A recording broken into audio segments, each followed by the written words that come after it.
Assalamualaikum warahmatullahi wabarakatuh. Perkenalkan, nama saya Nurul Jan Hafel, SM, lulusan S1 jurusan Manajemen, Fakultas Ekonomi dan Bisnis, Universitas Hairun, Maluku Utara.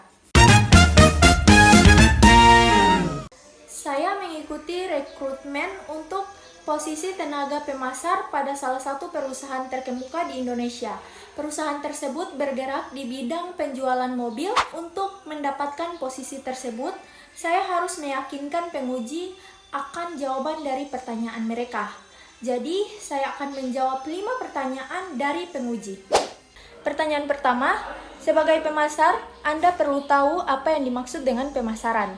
Jadi, tolong jelaskan definisi dari konsep tersebut. Jadi, pemasaran adalah suatu aktivitas dalam menyampaikan barang atau jasa kepada konsumen, di mana kegiatan tersebut dapat memenuhi kebutuhan dan kepuasan konsumen.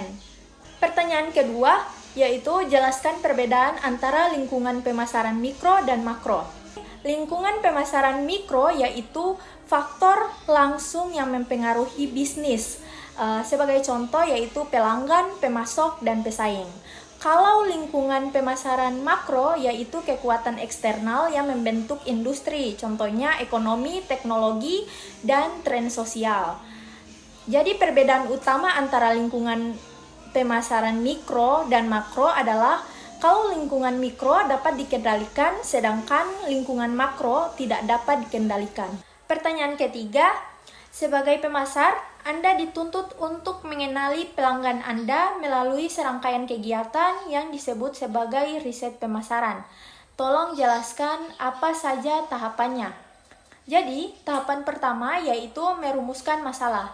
Hal pertama yang harus dilakukan dalam riset pemasaran adalah merumuskan masalah.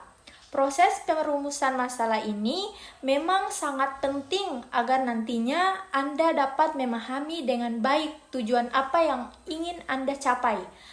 Seperti kita ketahui, riset adalah proses untuk menghasilkan informasi yang akurat sebagai landasan dalam mengambil langkah atau mengatasi masalah tertentu dalam sebuah bisnis.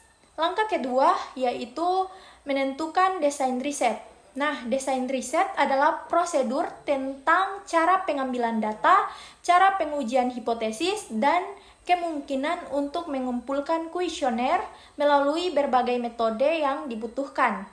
Langkah ketiga yaitu merancang metode pengumpulan data.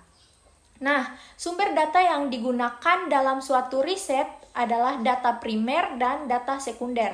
Langkah keempat yaitu mengambil sampel dan mengumpulkan data. Metode pengumpulan data yang bisa Anda gunakan misalnya wawancara, observasi lapangan, kuesioner, atau studi dokumen riset.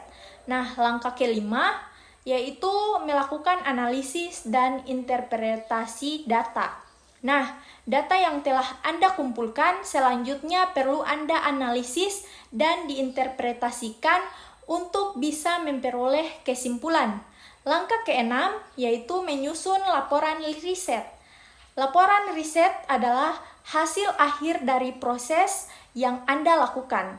Pertanyaan keempat, jika Anda terpilih menjadi tenaga pemasar pada perusahaan kami, Anda perlu mengetahui bagaimana caranya mempengaruhi pelanggan untuk mendifusi produk kita. Jika Anda perlu untuk memperkenalkan produk Anda kepada pelanggan, siapakah pelanggan yang tepat? Nah, di sini ketika kita memperkenalkan produk baru, target utama saya adalah inovator dan pengadopsi awal. Karena mereka lebih memungkinkan menerima dan menyebarkan produk kita dengan cepat. Setelah itu, kita dapat memperluas strategi pemasaran untuk menjangkau mayoritas awal. Mengidentifikasi dan menarik perhatian pengadopsi awal itu juga sangat penting karena mereka sering menjadi penentu keberhasilan awal produk dan membantu difusi produk lebih lanjut. Pertanyaan kelima yaitu jika Anda menghadapi pelanggan dari pihak instansi atau usaha tertentu, apa saja yang perlu Anda ketahui dari pelanggan tersebut sebagai tenaga pemasar? Sebagai tenaga pemasar yang menghadapi pelanggan dari instansi atau usaha tertentu, penting untuk kita ketahui yang pertama, profil pelanggan. Ketahui demografi, kebutuhan, dan perilaku pembelian pelanggan untuk menyesuaikan pendekatan pemasaran. Yang kedua yaitu jenis produk. Pahami produk yang ditawarkan dan kesulitan dalam penjualannya.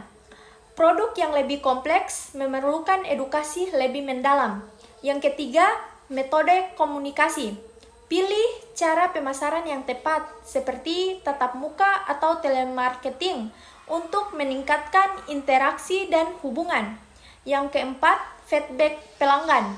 Siapkan sistem untuk mendapatkan umpan balik yang cepat agar dapat menyesuaikan strategi pemasaran. Sekian, itulah 5 jawaban saya dari pertanyaan penguji. Terima kasih. Wabillahi taufiq wal hidayah. Wassalamualaikum warahmatullahi wabarakatuh.